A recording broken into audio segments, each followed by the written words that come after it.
Bom dia, boa tarde, boa noite, dependendo do horário que você assistir esse vídeo.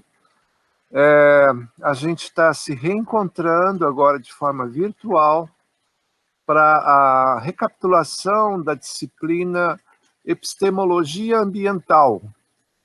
Eu pretendo aí nos próximos 40 minutos fazer uma rápida discussão do que foram os debates, as leituras que a gente teve em março do ano passado, quando nós estávamos na UFGD, no tempo universidade, discutindo então sobre a necessidade de pensar um outro conhecimento que seja ambientalmente justo, que seja um conhecimento que pode salvar o planeta. Eu estou aqui na minha casa, a gente queria, inclusive, nessa disciplina de epistemologia, se nós não tivéssemos a pandemia, queríamos, inclusive, estar aqui, ter algumas aulas com vocês, porque a gente poderia discutir também permacultura, ecologia, conservação do meio ambiente, mas isso não foi possível. Por isso eu estou fazendo essas imagens aqui, né, nesse espaço, que é o meu espaço onde eu vivo, onde eu também procuro recuperar o meio ambiente, e aí, assim, nesse ambiente a gente queria discutir algumas partes da disciplina com vocês. Mas, como isso não foi possível, estou mandando esse vídeo agora. Bem, gente, nós vamos fazer as seguintes discussões hoje, recapitulando o que foi o março do ano passado. Nós vamos falar o que é conhecimento, o que é epistemologia, fazer uma rápida caminhada nas fases que construíram, nas fases que definiram o surgimento da ciência como a gente conhece hoje, o que veio antes, como no passado as pessoas produziam conhecimento, e daí nós vamos discutir o problema da ciência hoje em relação às outras formas de conhecimento. Também queremos conversar com vocês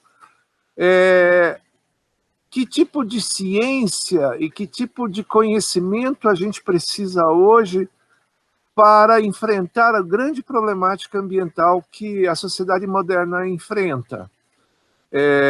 E aí nós vamos falar sobre conhecimento tradicional, camponês, indígena, vamos falar também sobre agroecologia, e aí, por final, sobre os conhecimentos tradicionais e agroecológicos, eu vou detalhar mais um pouco, né, essa pesquisa que vocês estão fazendo sobre sementes, sobre conservação de sementes crioulas, nativas, e o que isso tem a ver com esse conhecimento que a gente quer resgatar, que a gente quer reaprender, que é super importante para a construção que é super importante para que a gente tenha um conhecimento ambientalmente justo, referenciado, para que a gente possa preservar também o nosso meio ambiente. E a gente iniciou a disciplina chamado Ecologia. Eu mostrei para vocês a história do seu Ico, que era um morador de Pirinópolis. Remédio, essas plantas, essas coisas tudo no mato, assim, então, e fruta. Muita fruta? Vai ter, e agora não, porque agora a fruta está em flor, né, vai indo. Mês de novembro, outubro, você não precisa nem levar matula. Você tem tudo quanto é fruta. Tem caju, tem gabiroba, o mato é tão bom que ele tem, se você quiser fazer um chá, não quiser um açúcar, tem um maná, você pega a raiz, é doce. E tem a mutamba, é doce também, pode fazer chá. Esse caju aqui, a gente faz a pasta do caju, faz a geleia do caju, faz o doce do caju e faz o vinho do caju. E a importância que tem a fruta. Cajueiro pequenino, carregado de flor. Ele se deixou filmar, documentar o sítio dele, nas andanças dele na natureza, e o seu Ico relatou para nós como ele se relaciona com toda a variedade do bioma do Cerrado onde ele vivia, né? Seu Ico falou, então, de fitoterapia, das propriedades medicinais das plantas, e ele também fez poesia. Vocês vão lembrar, eu posso deixar, inclusive, depois aqui o link para vocês assistirem esse filme de novo. Com isso, nós iniciamos a discussão sobre o conhecimento, a partir dessa experiência do seu Ico. Perguntei para vocês, e vocês falaram, né, que o conhecimento do seu Ico é um conhecimento muito parecido com o conhecimento das pessoas mais velhas, nos assentamentos, nas aldeias, que ainda têm uma profunda relação, uma profunda experiência com a natureza. Então, eu comentei com vocês que essa forma de conhecer, ela é muito antiga. Ela já vem de muitos séculos antes de Cristo, e alguns filósofos tentaram registrar essa forma de conhecimento, sobretudo os pré-socráticos. Então, esses filósofos, sobretudo Aristóteles, né, eles foram filósofos que estabeleciam uma relação com a natureza de encantamento, de descoberta, de observação, e essa era uma forma, quase que uma devoção em relação à natureza, porque as pessoas consideravam o meio ambiente, a natureza, como se fosse um grande ser vivo, né, que tinha mensagens para nos passar, né? Essa visão da natureza como um ser vivo com a qual a gente dialoga, ela é uma visão também o que ainda anima muito os poetas hoje, as pessoas que têm uma sensibilidade em relação à natureza e o espaço que elas vivem. Então, um grande filósofo uma vez chamou essa percepção do meio ambiente de Gaia. Gaia, o planeta Terra, como um grande ser vivo, nutriente, e que é muito delicado, é muito vulnerável, e por isso merece o nosso cuidado. Quando o primeiro cosmonauta Yuri Gagarin pôde subir à estratosfera e pôde fotografar pela primeira vez o planeta Terra como um todo, ele falou uma frase que se tornou histórica, muito importante para nós. Ele disse assim, que a Terra é muito linda e é tão frágil.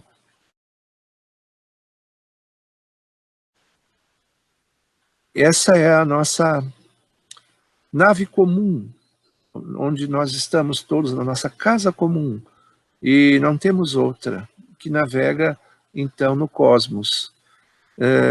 Pois é, eu estou falando de um astronauta que viu o planeta Terra, mas também estou falando dos filósofos pré-socráticos, que olhavam os fenômenos naturais com muita reverência, com muita admiração, e assim eles foram produzindo conhecimento sobre o meio ambiente, sobre os fenômenos naturais, sobre a natureza, a partir de uma relação de reverência, de curiosidade e de cuidado também, né?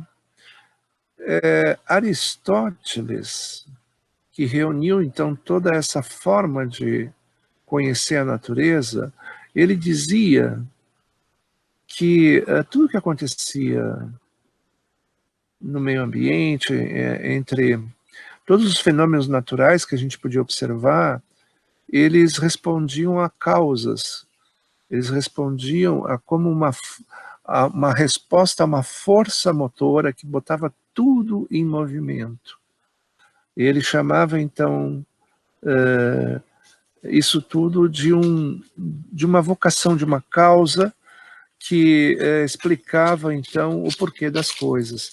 Então, se você olha uma árvore, como essas que eu tenho aqui, você vai dizer que elas respondiam uma vocação de crescer, de dar sombra, de dar frutos, e esses frutos, por sua vez, respondiam uma vocação, uma causa também de nos alimentar. Então, quando caía uma fruta da árvore, Aristóteles dizia, olha, está cumprindo a sua vocação, esse alimento para as pessoas. Assim como também uma parede de terra, como dessa casa aqui, né, que vocês estão vendo, onde eu moro, uma parede de terra assim, é porque essa terra tem a vocação de ser lugar de alimento, de plantar, mas também pode virar tijolo, também pode virar parede, e também pode virar túmulo, né? Porque ele vai nos receber de volta quando formos enterrados de novo. Então a Terra era observada a partir dessas causas que Aristóteles atribuía a todo o cosmos. Então vejam, essa era uma forma de conhecimento que perdurou por muito tempo. Uma forma de conhecer que é uma forma sensível, uma forma, pode parecer meio infantil até, porque ela é desprovida de leis da física, da química, mas ela é uma forma também de entender o meio onde nós estamos inseridos a partir de um destino comum, né? O destino do próprio planeta, da minha vida, da interação entre as pessoas, né? Então o pensamento aristotélico, ele tinha muito a ver com a fé, com a religião. Então você hoje, quando às vezes dá um trovão, quando você se aproxima uma tempestade, você pode inclusive dizer, ai Jesus, né? Você pode começar a rezar e tudo mais, porque você associa esses fenômenos à vontade divina. E só Deus vai poder, então, evitar isso, esse perigo que esses fenômenos representam.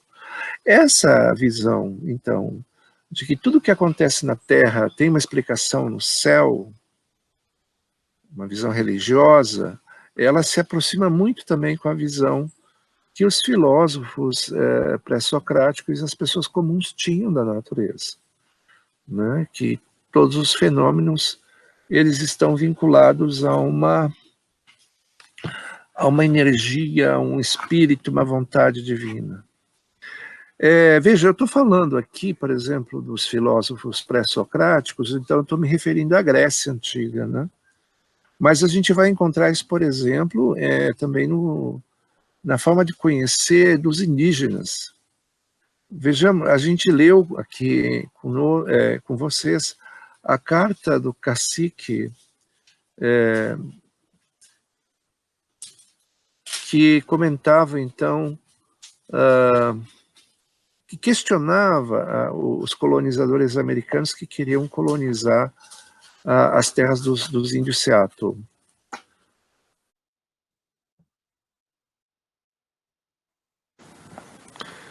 Carta do cacique Seattle ao presidente dos Estados Unidos.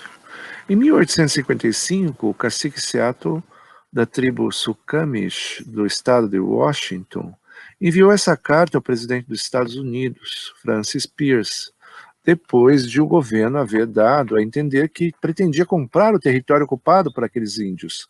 Fazia mais de um século e meio. Mas o desabafo do cacique tem uma incrível atualidade. Então aqui é a carta. Eu vou ler só uma parte dela, tá, gente? Sabemos que o homem branco não compreende nosso modo de viver. Para ele, um torrão de terra é igual a outro, porque ele é um estranho que vem de noite e rouba da terra tudo quanto necessita. A terra não é sua irmã, nem sua amiga, e depois de exauri-la, ele vai embora. Deixa para trás o túmulo de seu pai sem remorsos. Rouba a terra de seus filhos, nada respeita. Esquece os antepassados e os direitos dos filhos. Sua ganância empobrece a terra e deixa atrás de si os desertos. Suas cidades são um tormento para os olhos do homem vermelho. Talvez seja assim por ser o homem vermelho um selvagem que nada compreende. Né?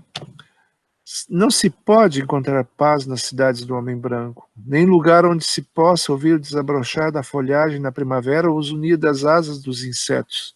Talvez por ser um selvagem que nada entende, o barulho das cidades é terrível para os meus ouvidos. E que espécie de vida é aquela em que o homem não pode ouvir a voz do corvo noturno ou a conversa dos sapos no brejo à noite? O índio prefere o suave sussurro do vento sobre o espaço, sobre o espelho d'água e o próprio cheiro do vento, purificado pela chuva do meio-dia e com aroma de pinho. O ar é precioso para o homem vermelho porque todos os seres vivos respiram do mesmo ar, há animais, árvores, há homens. Parece que o homem branco não se importa com o ar que respira. Como um moribundo, ele é invisível, ele é insensível ao mau cheiro.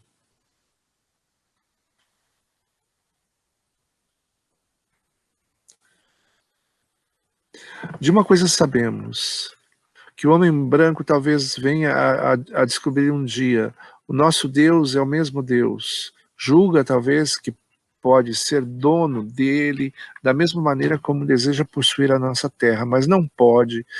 Ele é o Deus de tudo. Ele é o Deus de todos e quer bem da mesma maneira ao homem vermelho como o branco. A terra é amada por ele. Causar dano à terra é demonstrar desprezo pelo Criador. O homem branco também vai desaparecer, talvez mais depressa do que as outras raças. Continua sujando a sua própria cama e é de morrer à noite sufocado nos seus próprios dejetos.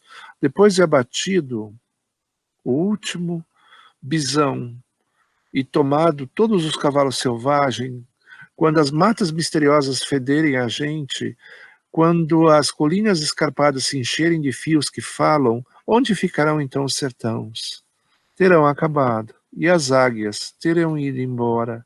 Restará dar adeus à andorinha da torre e à caça, por fim da vida e o começo pela luta de sobrevivência. Até aqui, o texto do Cacique Seattle. Então, chama muita atenção, vocês devem ter esse texto que a gente distribuiu na aula, essa forma de conhecer a natureza, de conhecer os rios e as montanhas, e os indígenas norte-americanos, mas a gente vai ver isso também entre os Guarani Kaiowá aqui, que entendem que tudo tem um dono, tem um jara, como se diz em Guarani. Então, uma espiga de milho Avati Moroti, por exemplo, não vai frutificar se o jara, o dono dela, não permitir, né? Por isso se faz o batismo, Avati Kri. Assim também, as pessoas mais tradicionais, a gente viu o seu Ico, né, no filme, tem essa reverência e atribuem também um valor religioso à terra, às plantas, aos animais, e entendendo que é uma manifestação da criação divina. Então, gente, nós estamos aqui, a partir de todos esses exemplos, eu falei dos filósofos, falei dos indígenas, falei do seu Ico, falei da nossa forma religiosa também de ver o mundo, a realidade, a natureza. Então, a gente pode assinalar aqui que existe, já de uma longa data, uma forma de conhecer que é marcada pela admiração, pela reverência e, de certa forma, também pelo cuidado, que é o conhecimento tradicional, né? Que nós podemos colocar como uma forma de conhecimento muito antiga e que ainda é muito popular e aparece também nas diversas formas de conhecer das etnias, da cultura indígena, camponesa e tudo mais.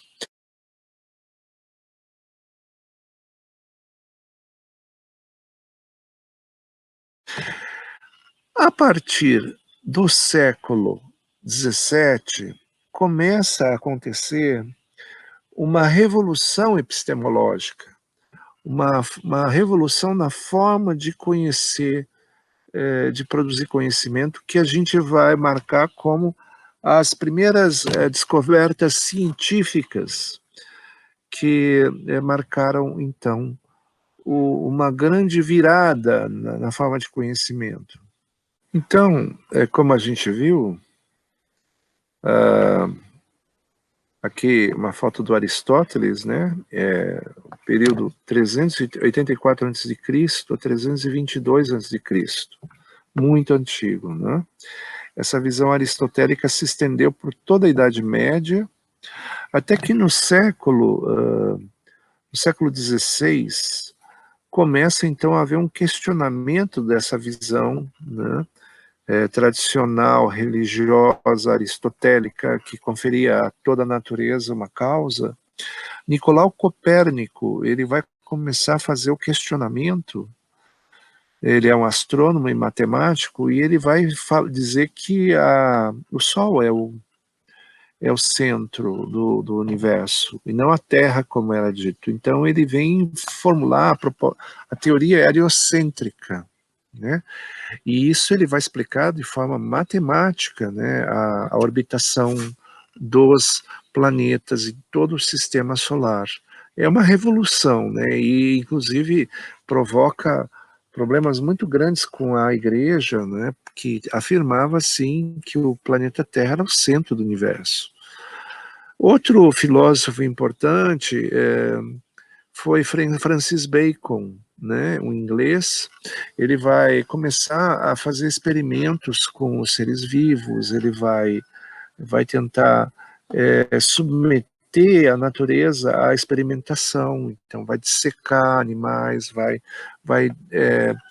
começar a fazer a experimentação também em laboratório e formulando assim leis, formulando de forma empírica conhecimentos para explicar de outra forma, então, como a natureza funcionava.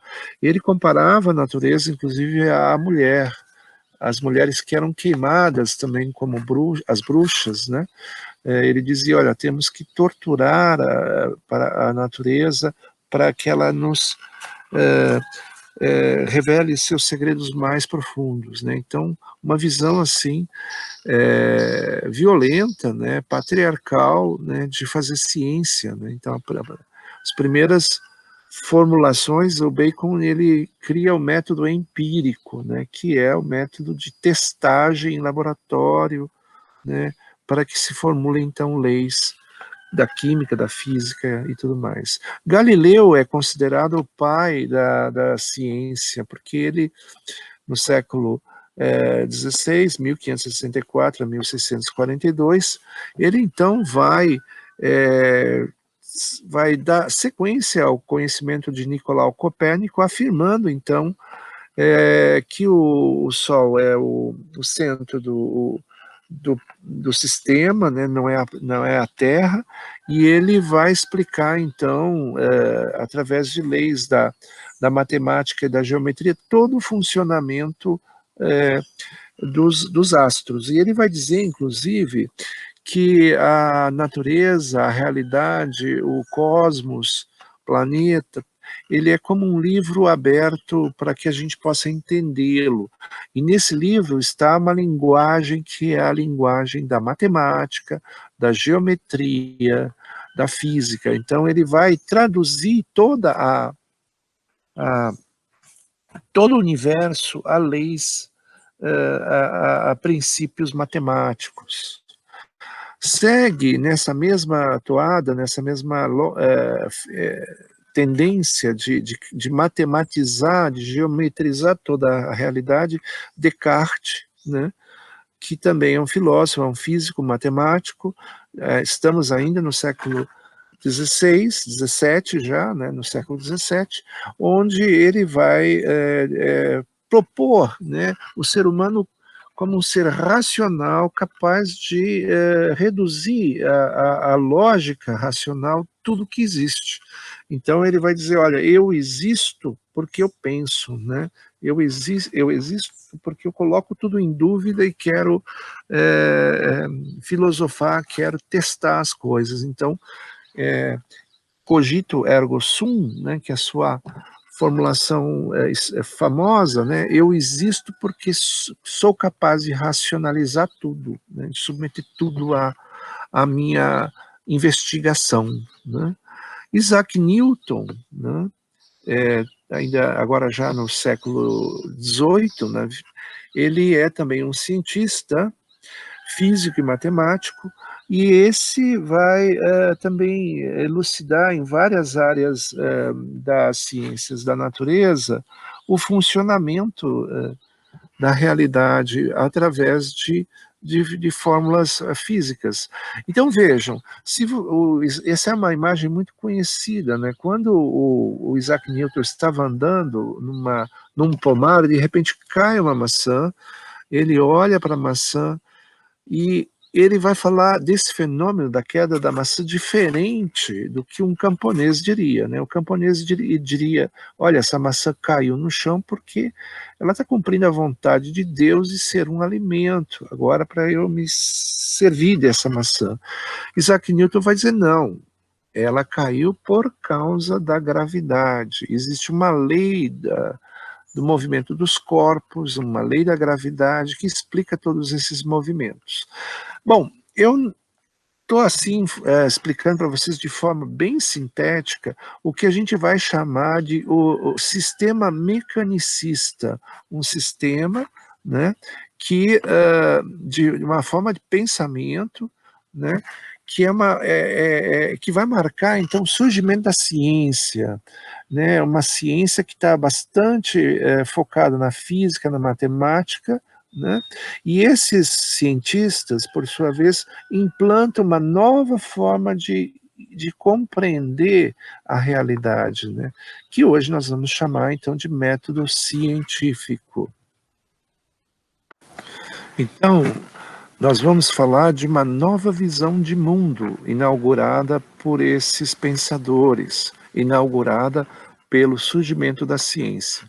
Essa nova visão de mundo, ela entende o mundo como uma máquina, por isso nós falamos de mecanicismo.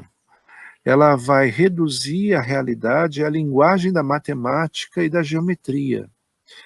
O conceito de ordem, a ordem das coisas, a relação entre os fenômenos, é articulado por leis da física e da matemática. Existe aqui agora não mais uma relação com Deus, né? Essa relação homem-Deus, ela é substituída pela relação homem e ser e o mundo, né? Esse Descartes vai dizer, eu existo porque eu sou capaz de racionalizar toda a realidade. Por isso, agora não se trata mais de admirar, de contemplar a verdade como fez seu Ico, como falava o cacique Seattle, ou os pré-socráticos, mas a verdade, ela vem pela demonstração, pelo laboratório, pela experiência, onde conhecer significa agora medir, experimentar e comprovar. Então, esse é o impacto da ciência sobre a nova visão de mundo. E a gente vive até hoje, então, na era moderna, sobre a égide dessa ciência. Vejam, eu não quero aqui dizer que a gente precisa abandonar a ciência, inclusive seria um absurdo, em plena pandemia, fazer uma formulação dessas. Nós estamos hoje numa cruzada, né, em defesa da ciência, porque ela nos deu a vacina, ela nos deu todas as medidas de isolamento social, de combate ao Covid. Então eu não quero me juntar de forma alguma às pessoas que são negacionistas, né, e que desprezam a ciência nesse momento tão dramático da humanidade. Contudo, eu gostaria só de apresentar para vocês até aqui como, ao longo da história da humanidade, outras formas de conhecimento foram hegemônicas, né, o conhecimento da admiração, da contemplação, o conhecimento religioso, o conhecimento aristotélico, até que surge a ciência com as novas descobertas. E hoje a gente vê, né, lado a lado, conhecimento tradicional, conhecimento camponês, indígena, religioso, ao lado da ciência. O problema é que a ciência se associa ao capitalismo e transforma tudo em objeto, em mercadoria. E aí a coisa fica complicada, né? E a gente vai dizer, então, que os grandes desastres ambientais apontam a ciência como carente de uma revisão. A ciência precisa se repensar na forma de compreender a realidade.